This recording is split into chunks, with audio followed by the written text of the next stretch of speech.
My friends, I invite you to imagine a quiet hour, suspended between the twilight of the world and the dawn of the soul. In this hour, the empath sits alone. The heart that has long vibrated like a tuning fork to the suffering of others now trembles not from outer pain, but from an inner silence it does not yet understand. This silence is not peace, but a pause, a stillness before an awakening. It is the hour when the empath ceases to absorb and begins to transmute. We are accustomed to seeing the empath as one who feels too deeply, whose nervous system is attuned to the unspoken sorrows of humanity.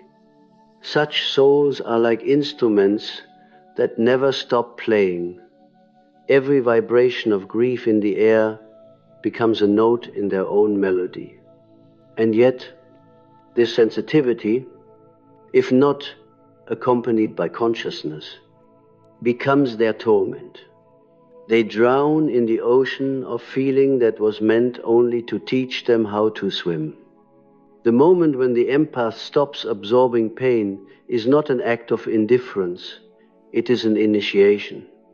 It is not the closing of the heart, but the awakening of a higher organ, a soul that knows how to love without bleeding. For too long, the empath has confused compassion with contagion.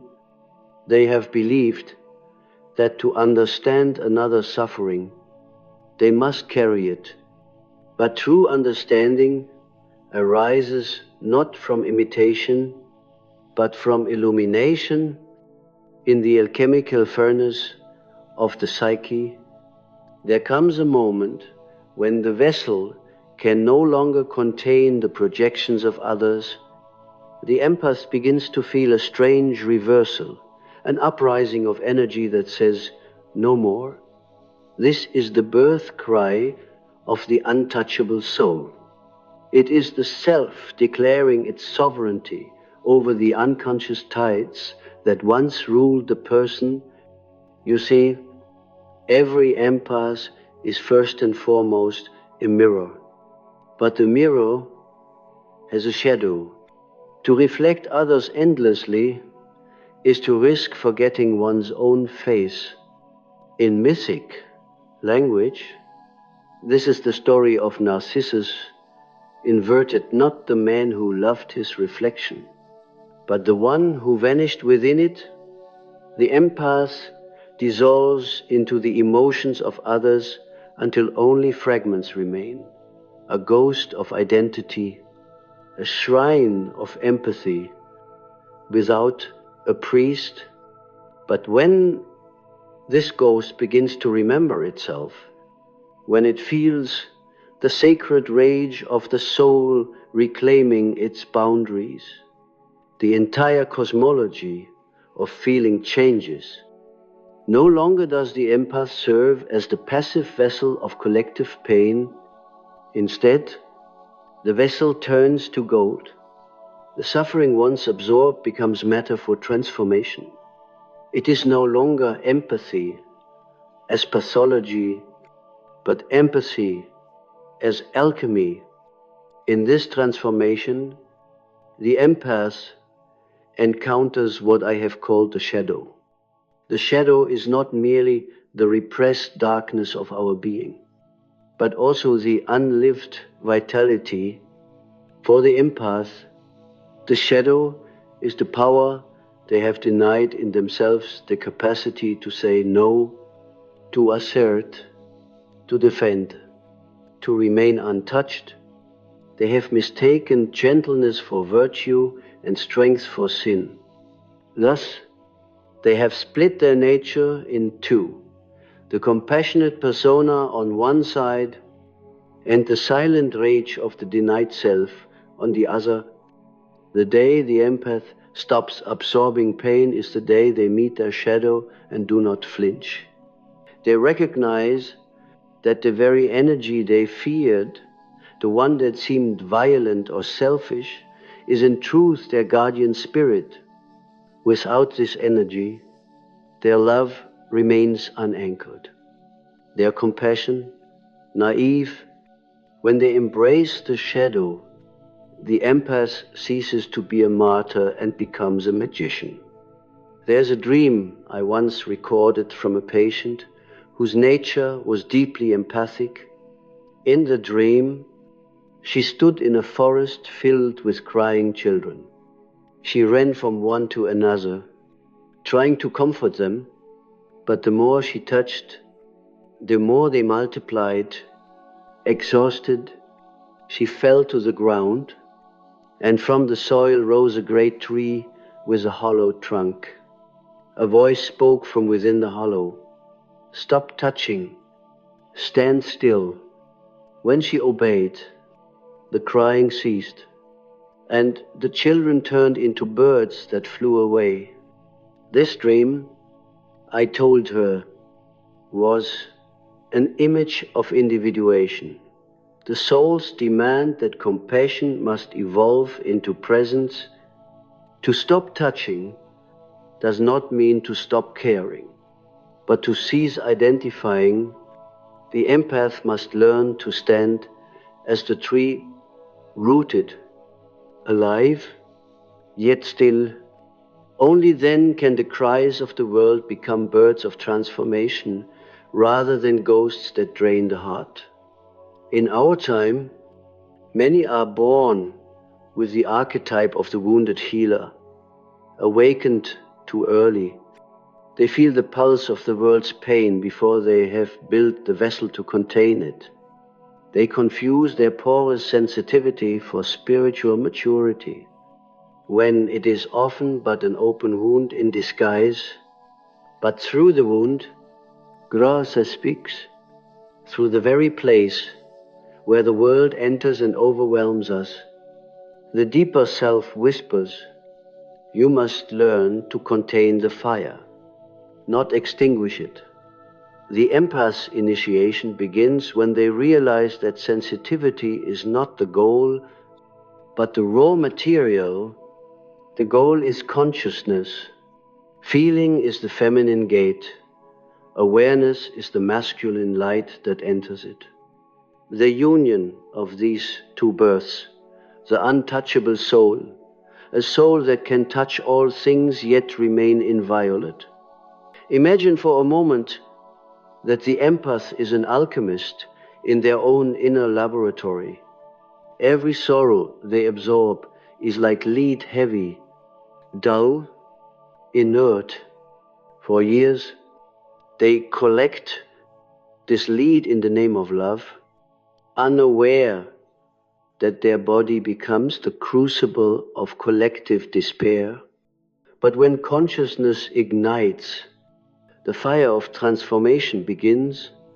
The lead of pain, subjected to the heat of awareness, begins to transmute into gold.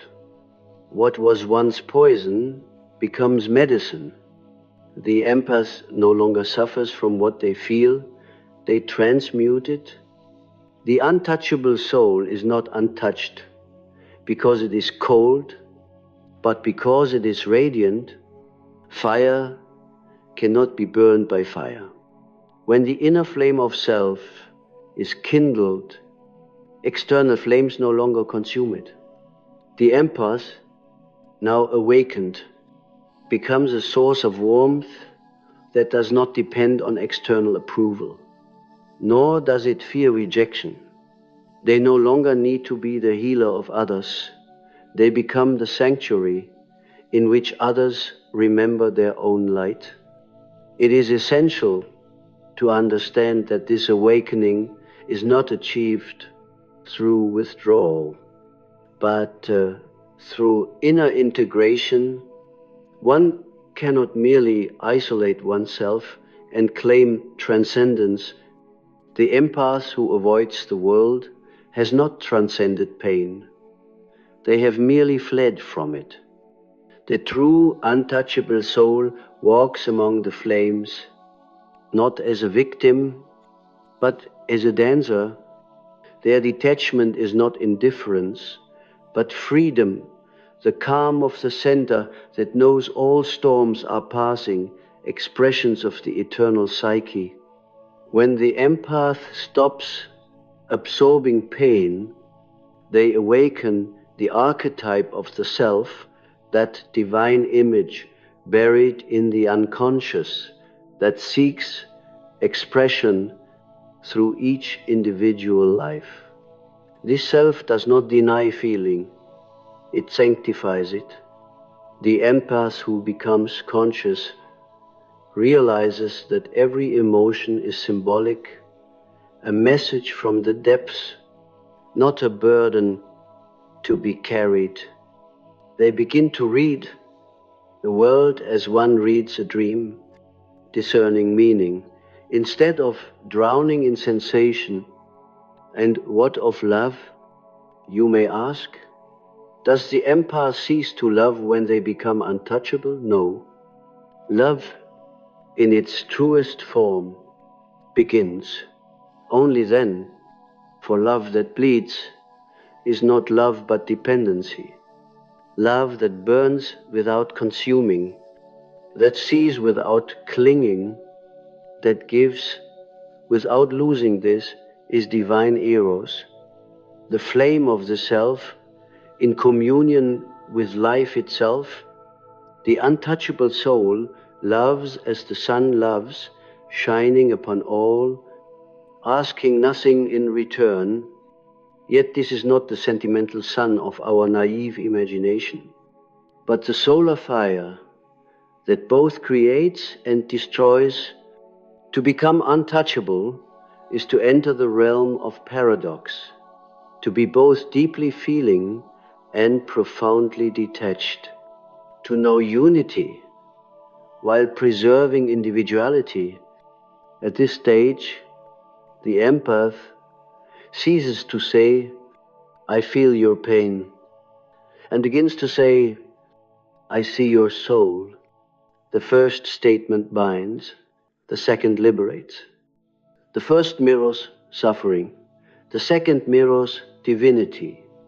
And when the empath sees the divine in another, the pain dissolves, for it has served its purpose to lead consciousness back to its source. We live in an age that confuses sensitivity with wisdom, but true wisdom is the marriage of sensitivity and discernment. The empath without boundaries is like a chalice without form. Whatever enters spills away. But when the vessel is shaped by awareness, it becomes capable of holding the wine of life without losing its essence. This shaping is painful. It feels, at first, like death, the death of identity, of roles, of the familiar suffering that once defined the self. The empath, accustomed to being the savior, must now confront the void left when saving is no longer needed. It is in this void that the soul begins to speak.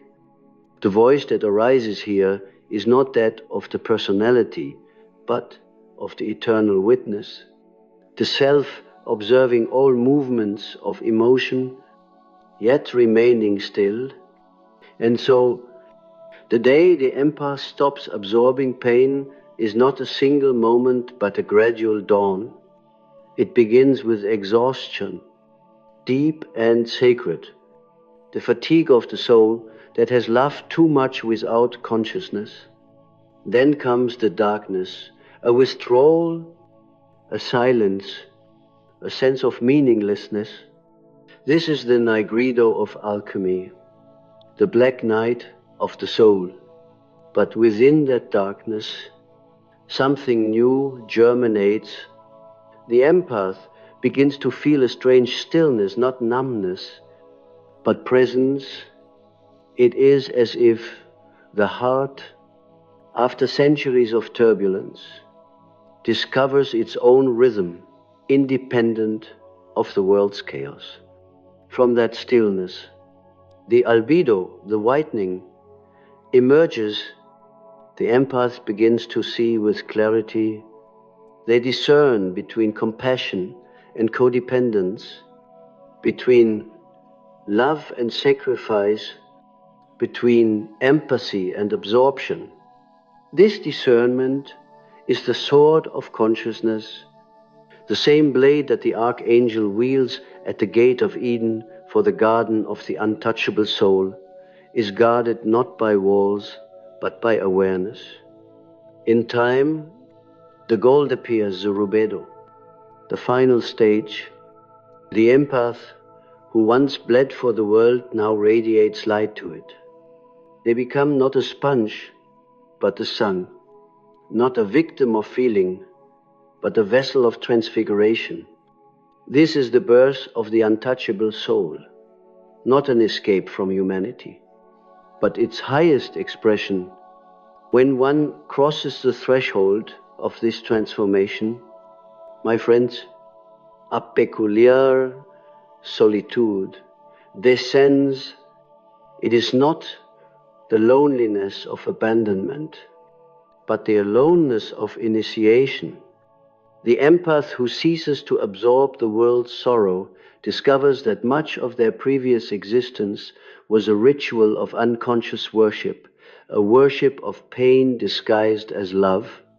Pain had become the familiar god, and through suffering they felt connected, alive, meaningful. Yet now, as that deity begins to dissolve, the old temple collapses, and for a time they wander among its ruins, uncertain whom to serve, uncertain who they are. This sacred disorientation must not be resisted. It is the desert of individuation, the wasteland between identities. In myth, every hero must traverse it.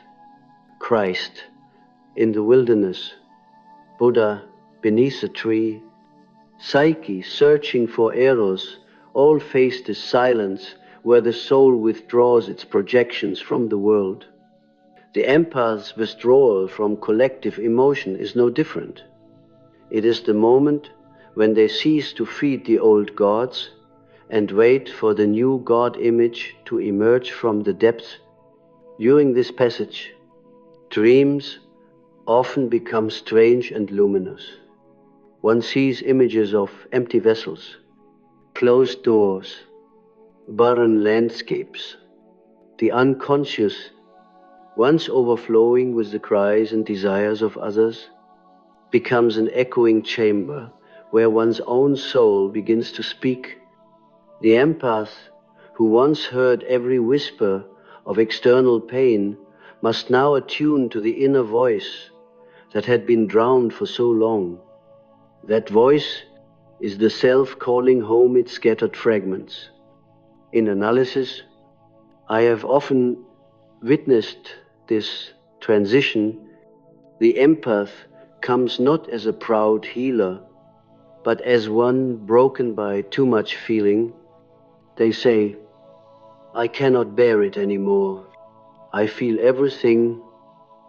And beneath this lament, one hears a deeper cry, the soul's exhaustion with its own role in the drama of empathy.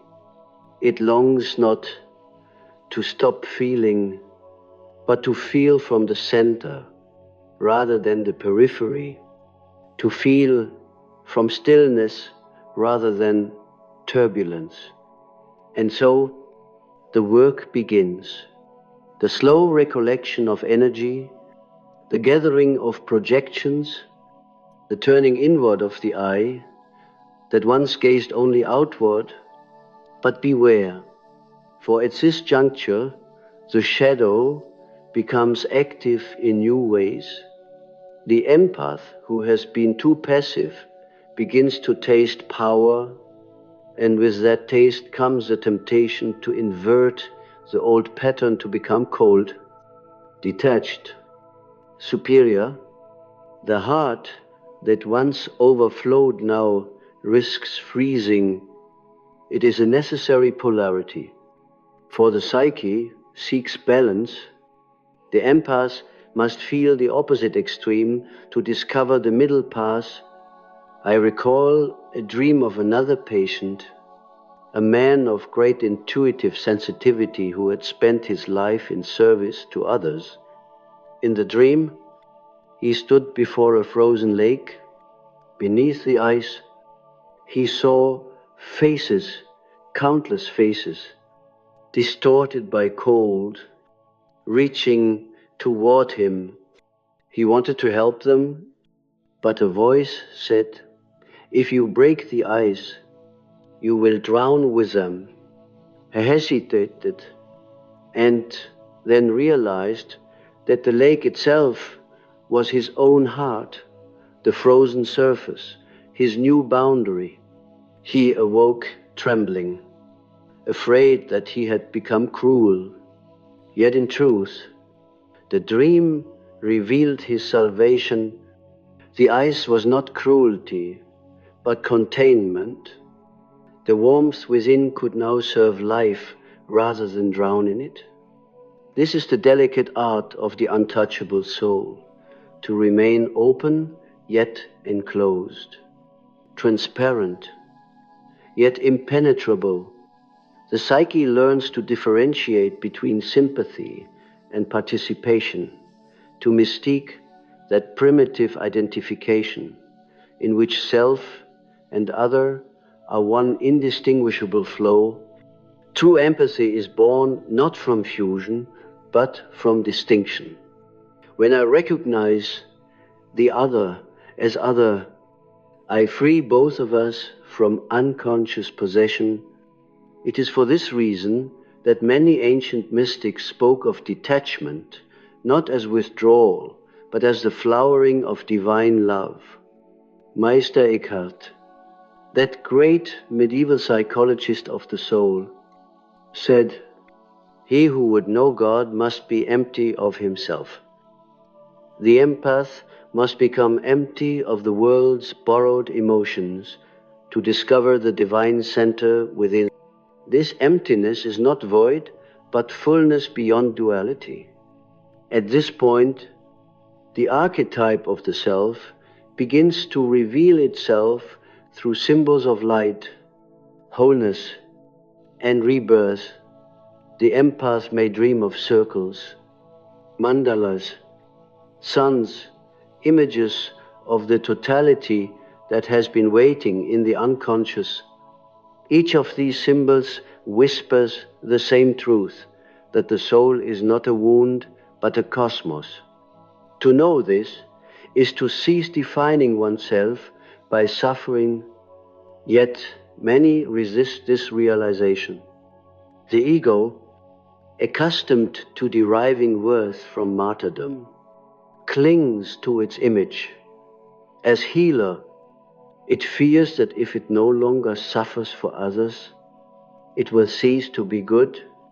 This is a moral illusion born of the Christian overemphasis on sacrifice, an archetypal pattern that has dominated Western consciousness for centuries. We have exalted the cross and forgotten the resurrection, but the psyche demands both without resurrection. Compassion becomes decay. The untouchable soul is the resurrection principle. It is the recognition that love does not need to crucify itself to be pure. In psychological terms, it is the integration of the opposites, the union of eros and logos, of feeling and awareness. The empath, in embodying both, becomes a vessel through which divine energy can flow without distortion. When this occurs, life itself becomes symbolic. The outer world mirrors the inner transmutation. The empath may notice that conflicts which once overwhelmed them now appear as patterns, as energies to be read rather than wounds to be felt. The world becomes a book of living archetypes. Every encounter is meaningful, yet none enslaves. To illustrate, let us imagine the empath walking through a crowded street. Once, the multitude of emotions, anxiety, grief, anger would have entered their body like arrows. Now, the same street feels different. The empath senses the currents but remains centered, as if wrapped in a subtle field of light. This field is not a defense constructed by the mind, but the natural aura of the integrated self. It is the radiance of wholeness. It is then that compassion assumes a new quality. It becomes impersonal, yet more profound. The untouchable soul does not say, "I will help you because I suffer with you," but rather, "I will help you because we are expressions of the same divine mystery." This is compassion without sentimentality, love without possession. It is the compassion of the Buddha, who touches the earth in silence, acknowledging both joy and sorrow as waves on the same ocean. You see, the empath's journey mirrors the path of alchemy, because the psyche itself is an alchemical vessel. The operations of calcination, dissolution, conjunction, and sublimation are not external rituals but inner processes. The empath has already experienced dissolution, the melting of boundaries in collective emotion. What now follows is coagulation, the condensation of the self, the formation of the philosopher's stone, the untouchable soul that endures both fire and flood. In this state, paradox reigns. The empath becomes more sensitive than ever, yet less reactive. They can enter another's pain without losing themselves, for they have discovered the inner witness. This witness is what the Upanishads called the Atman, the unchanging observer. When one rests in that witness, emotions pass like clouds across the sky of consciousness. The sky is untouched. And what of the collective dimension? For this transformation is not merely personal, it has implications for the evolution of consciousness itself. The empath is the forerunner of a new psychological era in which humanity learns to feel collectively without losing individuality. In mythic terms, this is the emergence of the new God image, not the jealous deity of separation, but the androgynous self that unites opposites. The birth of the untouchable soul in individuals prepares the birth of the untouchable humanity. This birth, however, comes with labor pains. The world today is saturated with empathy, yet devoid of wisdom. Social networks, global news, the constant transmission of suffering, all of this stimulates our collective empathic system to the point of collapse. We feel everything and understand nothing. The individual who becomes conscious of this process carries the seed of renewal. By ceasing to absorb unconsciously, they restore to the collective the possibility of conscious feeling. Their inner transformation ripples outward like a healing vibration. Thus, the empath's journey is not selfish. It is the ultimate service. To become untouchable is to become a tuning fork for divine harmony rather than human chaos. The world does not need more suffering hearts. It needs illuminated hearts, hearts that have known pain yet have transcended its hypnosis. I once wrote that no tree can grow to heaven unless its roots reach down to hell. The empath's roots have long reached into the hells of human anguish. Now, the branches must rise to heaven. The day the empath stops absorbing pain is the day the tree begins to bloom in both directions, downward into the depths of the unconscious and upward into the light of spirit. And so, my friends, when you feel the world's sorrow pressing upon you, do not rush to carry it. Sit, feel its texture, its vibration, its symbolic message. Ask what part of yourself is mirrored there. Every pain you perceive outside is a resonance of something within. When you hold it in awareness rather than identification, transformation begins. The world's pain becomes the world's wisdom through you.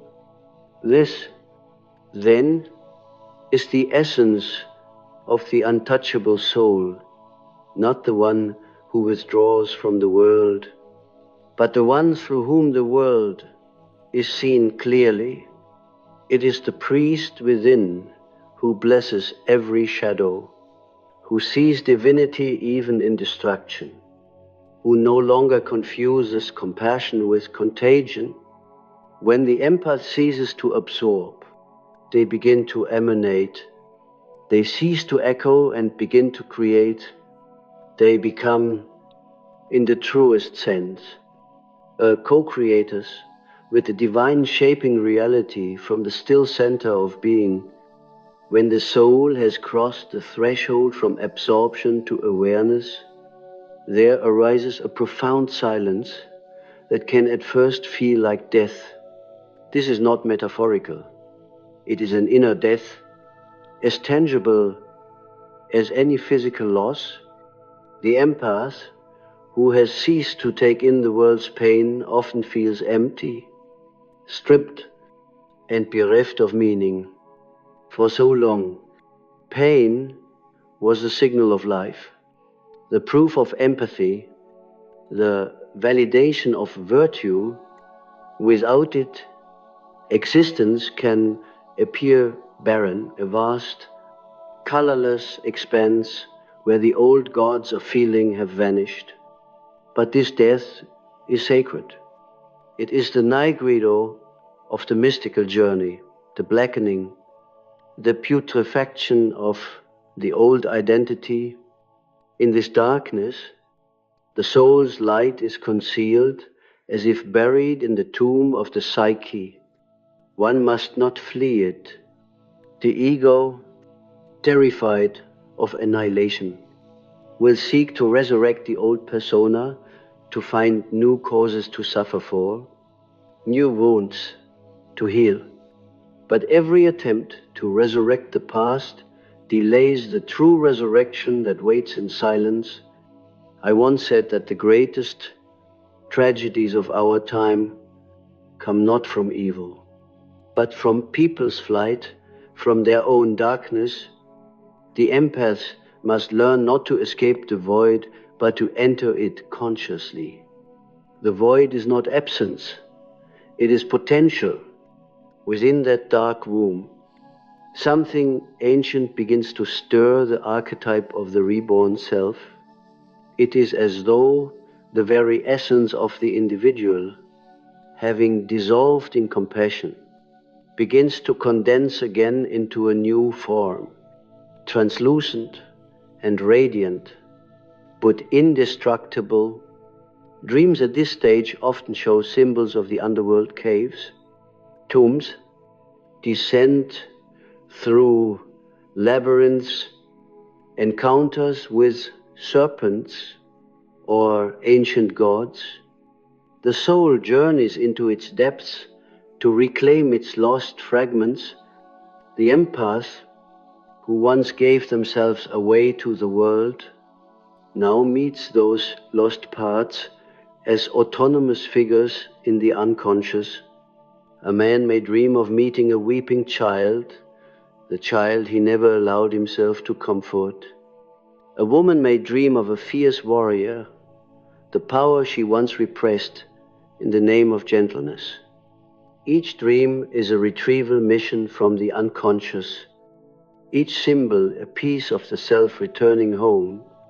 It is here that the archetype of death and resurrection takes its most personal form. The empath dies to the image of the Savior and is reborn as the wise soul. The difference is subtle, yet immense. The Savior rescues others from their pain. The wise soul liberates others by embodying freedom. The Savior binds, the wise soul releases. The Savior carries, the wise soul mirrors. Consider the myth of Inanna, the Sumerian goddess who descended into the underworld. She entered stripped of her jewels, her garments, her symbols of power, 7 in all, until she stood naked before Ereshkigal, queen of the dead. There she was killed and hung upon a hook. Only through descent could she later ascend, renewed. The empath's journey follows this pattern precisely.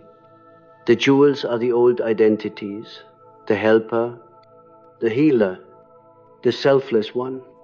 They must all be surrendered at the gates of the unconscious. For as long as the empath clings to them, they cannot be reborn. When Inanna returned, she was no longer the same. She had tasted death, and in doing so, she became sovereign over it. Likewise, when the empath returns from the psychic underworld, they no longer fear feeling, but neither are they enslaved by it. Their compassion has ripened into wisdom.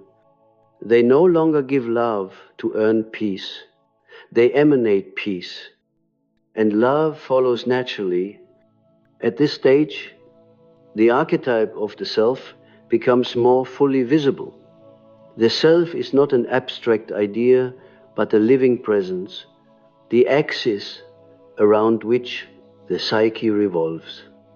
It is both the center and the totality, the inner Christ, the Buddha nature, the spark of the divine that never suffers, never breaks. The empath, who once identified with every shifting emotion, now discovers this still point within. It is the eternal witness that remains untouched, even as the tides of feeling rise and fall. This is what I call the untouchable aspect of the soul, not because it withdraws, but because it abides in analysis. One often sees this as a subtle change of expression. The patient who once wept over the world begins to smile at its contradictions. They no longer collapse beneath another's sorrow. They listen with a calm depth that transforms the atmosphere of the room. Their very presence becomes medicine. They do not heal by intervention, but by vibration. The soul, aligned with the self, radiates an order that restores harmony to those around it. At this point, we can say that the empath has become the alchemist. The raw materials of emotion, fear, grief, anger no longer threaten them. They recognize these forces as elements within the psyche, each with its own purpose. Fear becomes the guardian of boundaries. Grief becomes the teacher of impermanence. Anger becomes the herald of truth. The empath no longer resists these energies, they transmute them. This is the philosopher's stone, the ability to turn any experience into consciousness. But beware again, for the psyche moves in spirals, not straight lines. Even at this stage, the old patterns may return. The empaths may be tested by the very energies they believed they had transcended. A friend's despair, a lover's rage, the world's tragedies, these will call once more, asking the soul to fall back into identification. It is then that the true mastery is proven, for the untouchable soul does not reject the call. It answers differently. It answers with presence rather than pity, with clarity rather than contagion. In one patient's dream, after months of this inner work, she found herself in a burning city. People screamed, buildings fell, smoke rose into the sky. Yet she stood in the center, holding a small lamp that did not flicker. The flames did not burn her. She did not run, she did not weep. She simply stood, and wherever she looked, the fire subsided. I was not afraid, she said upon waking, but I felt the fire inside me and around me as one and the same. I told her this was the image of the untouchable soul, the soul that recognizes the outer and inner as reflections of one flame. It is at this stage that many mystics speak of divine union, the realization that there is no boundary between the human and the divine, between self and world. Yet, paradoxically, this realization does not erase individuality, it sanctifies it.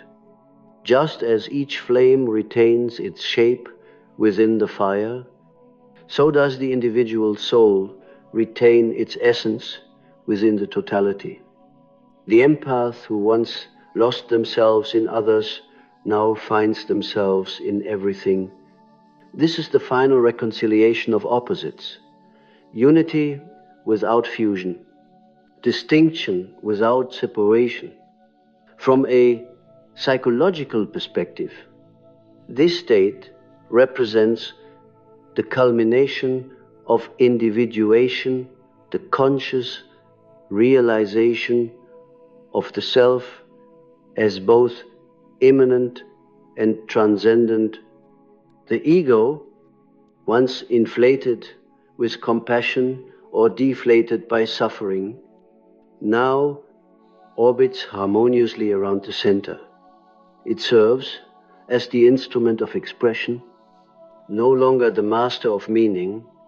The empath becomes a vessel through which the self experiences the world without distortion. And what does this mean for daily life? It means that love becomes effortless, service becomes natural. The empath no longer needs to prove goodness, for goodness emanates as being itself. There is no longer a moral struggle between self and other, between giving and receiving. The empath has discovered the secret symmetry of existence, that to heal oneself is to heal the world, and to honor the world is to honor the self. Such a transformation cannot be forced. It comes when the psyche has suffered enough to recognize the futility of resistance. The empath's long history of pain, though tragic, is the very fire that tempers the soul. Without that suffering, they could never have become transparent enough for the light of the self to shine through. Thus we may say that pain, once absorbed unconsciously, becomes sacred when transmuted consciously. The empath ceases to be a victim of feeling and becomes the priest of it, the untouchable soul, then is not the end of empathy, but its fulfillment. It is empathy transformed into gnosis knowledge, born of direct experience. To be untouchable is to know that no emotion, however dark, can threaten the essence of the soul. The empath who knows this moves through the world like a quiet flame, invisible to chaos, visible to the heart. In closing this phase of the reflection, I must say that the world needs such souls now more than ever. The age of sentimentality is past. The age of consciousness begins. The empath, reborn as the untouchable soul, becomes a bridge between feeling and wisdom, between the human wound and the divine wholeness that heals it. Let each of you who has carried the world's sorrow take heart. The day will come when your heart no longer bleeds but shines. And when that day arrives, you will understand that the purpose of all your suffering was not to make you fragile, but to make you indestructible, not to drown you in feeling, but to awaken the light that no feeling can extinguish. And now, my friends, we stand at the edge of mystery. The empath who has died and been reborn has not merely undergone a personal change. They have crossed into a new mode of being, one that belongs not to the individual psyche alone, but to the collective evolution of consciousness. What is happening within the sensitive heart of one human being mirrors what is stirring in the depths of the entire species. For the soul of humanity, too, is an empath, vast, receptive, and wounded by the echoes of its own creation.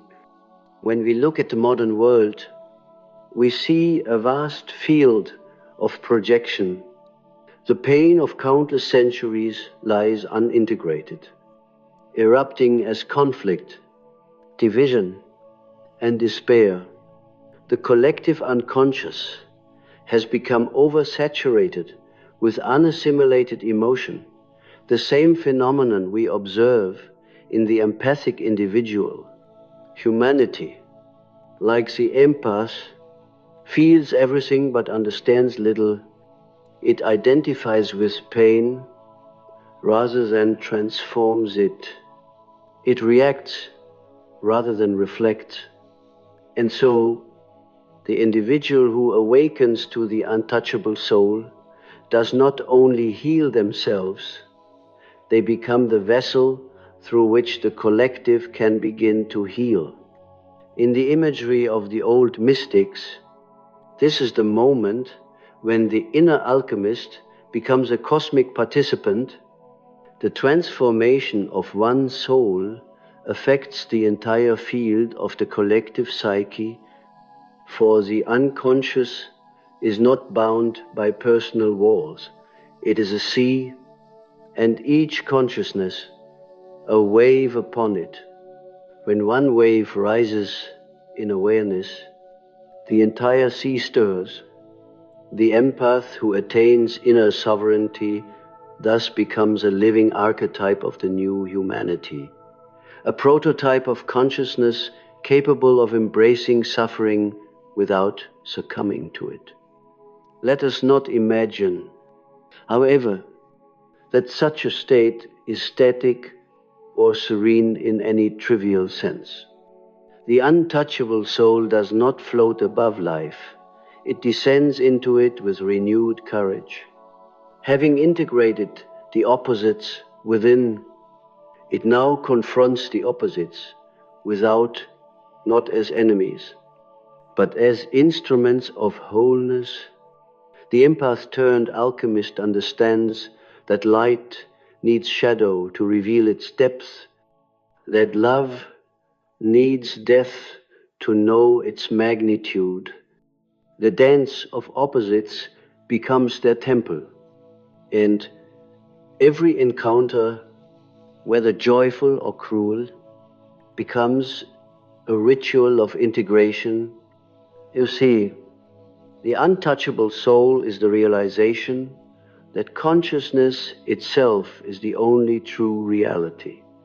Everything that happens, whether external or internal, is an expression of this vast psychic field we call life.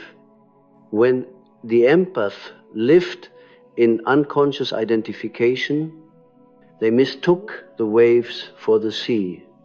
Now they see that all emotion, all pain, all love are but movements within the same eternal being. And from this awareness arises not detachment, but a deeper compassion, compassion that no longer pities but comprehends, that no longer clings but blesses. There is a dream I recall from the analysis of a woman who had long suffered from what she called emotional contagion. In the dream, she walked through a marketplace where people shouted, "Arcade," and wept. Yet she carried in her hands a transparent sphere that emitted light. Wherever she walked, the chaos softened.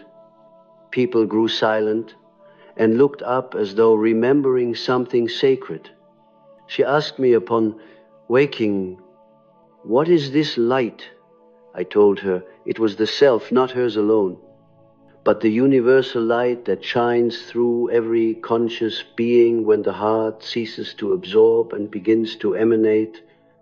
This light, my friends, is the true center of the psyche, the point where the human and divine meet. It is what the alchemists called the lumen naturae, the light of nature, the spark of God hidden within matter. When the empath learns to dwell in that light, they become transparent to its radiance. They no longer need to protect themselves, for there is nothing left to protect. The boundaries they once struggled to define now exist naturally, not as walls, but as luminous membranes through which energy flows freely. This state of transparency does not make one invulnerable in the worldly sense. Rather, it renders one undefiled by experience. The untouchable soul can feel the deepest grief without becoming bitter, can face the darkest evil without being tainted. It is like a crystal submerged in a storm. The winds may rage around it, but its essence remain clear. This is not stoicism, it is sanctity, the sanctity of the soul that knows its unity with all that is. When I speak of sanctity, I do not mean moral perfection, I mean wholeness, the embrace of all opposites within the container of awareness. To be untouchable is not to be pure in the sense of unblemished, but to be whole in the sense of nothing excluded. The empath's journey from absorption to sovereignty is, in truth, the journey of God's image in man from fragmentation to totality. It is the myth of the divine becoming conscious through the human vessel. We might say, then, that the empath's suffering was never personal. It was the labor of the cosmos, seeking to know itself through the sensitivity of a human heart.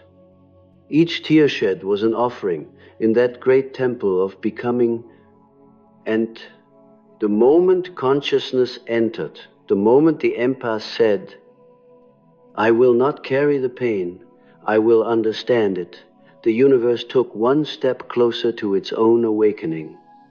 From this perspective, even history takes on a symbolic meaning. The wars, the betrayals, the endless cycles of destruction and renewal, all are expressions of the collective psyche struggling toward wholeness. The empath's personal history of over-identification is but a microcosm of this vast process. In healing themselves, they participate in the redemption of the world. They become, in the alchemical sense, the lapis philosophorum, the stone that reconciles heaven and earth. Do not misunderstand. This is not grandiosity, but archetypal truth. Every individual who integrates their shadow contributes to the balance of the collective. Every empath who transforms pain into awareness diminishes the world's unconscious suffering. Thus, to become untouchable is not withdrawal, but participation at the highest level, participation through presence, not through reaction. At times, I have wondered if this archetype, the empath transformation, is not the new myth of our era. For in the age of technology, when the human nervous system is extended across the globe, we have all become empathic in a literal sense. The pain of distant nations enters our eyes through the screen. The grief of strangers echoes in our minds. We are being initiated collectively into the consciousness once reserved for the mystic, the consciousness that feels everything. But without the wisdom of the untouchable soul, such sensitivity becomes madness. The new myth must therefore teach us how to feel universally without dissolving individually. Perhaps this is why the archetype of the empath has arisen so strongly in our time. It is the psyche's way of preparing for the next stage of evolution.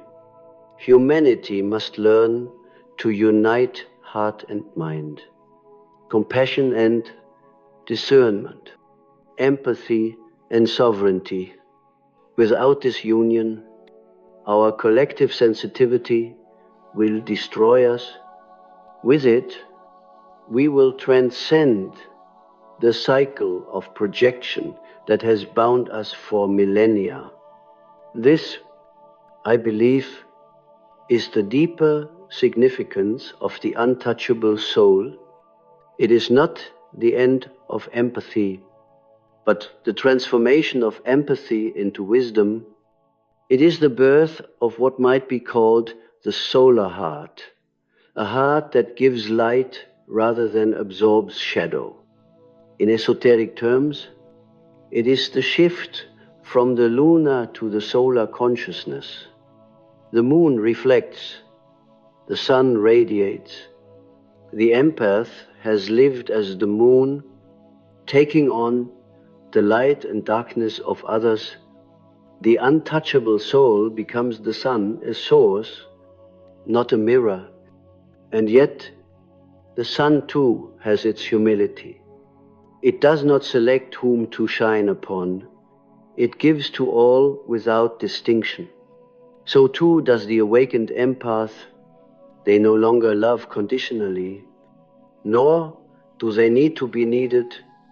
Their love has become like the sun's, steady, impartial, creative. It is a love born not of desire, but of being. Let us pause here and reflect. To reach this state is not to escape humanity, but to fulfill it. The untouchable soul is not a transcendent ghost floating above the world. It is the most human of all beings. It has wept, burned, broken, and yet remains. It has known the full measure of feeling and has found within it an unbreakable center. Such a soul walks among us quietly. It does not preach, but radiates. It does not seek followers, but awakens, mirrors. Its presence is its teaching. In the future, I believe the evolution of consciousness will depend upon such souls. They will not form religions or ideologies, but communities of resonance, gatherings of beings who understand that the divine is not somewhere else, but within the depths of awareness itself. These souls will live without fear of emotion, without shame of sensitivity, and without the illusion of separation.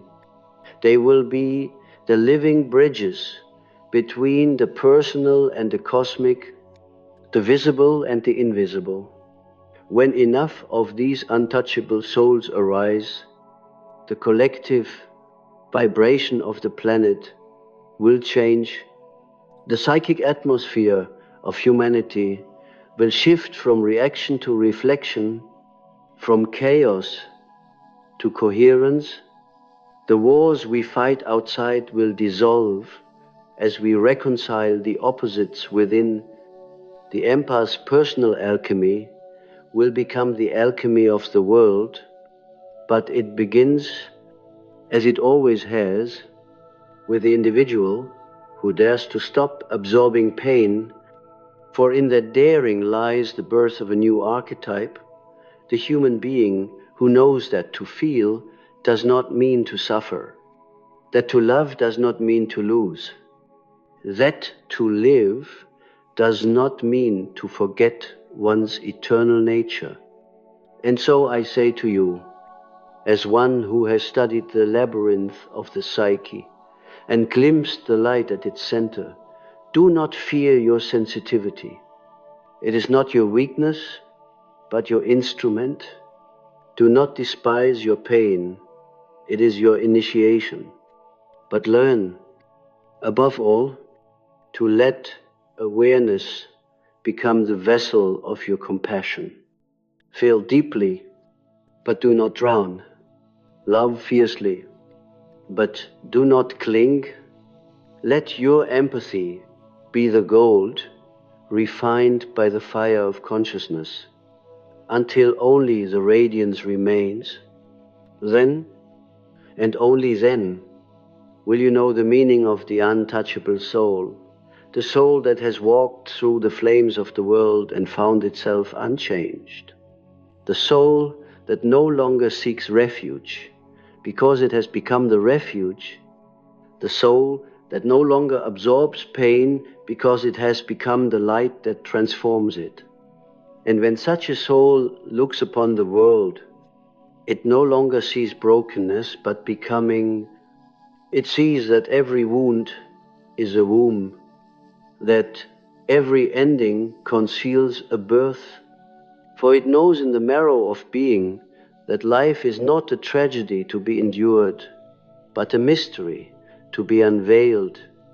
The empath's journey is the world's journey, and the world, too, is destined to become untouchable, not hardened, not detached, but radiant with the consciousness that pain was never punishment, only the shadow cast by the light of awakening